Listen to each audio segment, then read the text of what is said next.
The first question is the very first question that we are going to ask. Kuna mtu ameuliza, aliuliza hapo akasema I want to invest with Mawega.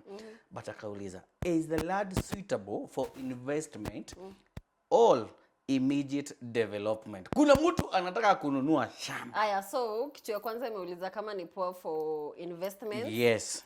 The second all one, immediate development. By development anamaanisha kujenga, anunue na ajenge ama anunue apande. Yes, something. So that is the first question that we are going to start with.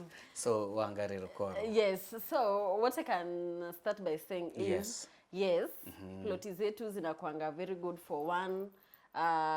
For develop, they are very developed. Hata mahali ziko ni like a very nice, even the location, you know, ziko situated in like very good places.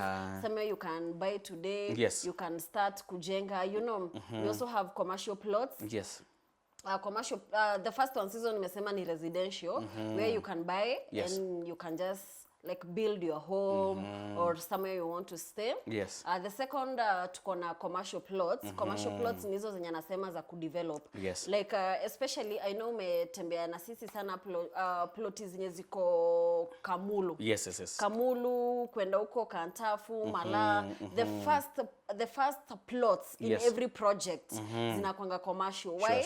Because hizo ni plot utanunua some. You can put up a hardware, you know. You can put up whatever business unataka kuweka juu ziko kwa barabara. So yes, we have commercial plots, we have residential plots, we have agricultural plots, you know, mahali unaweza nunua, especially mahali kama Mwingi where we are selling in 1 acre block.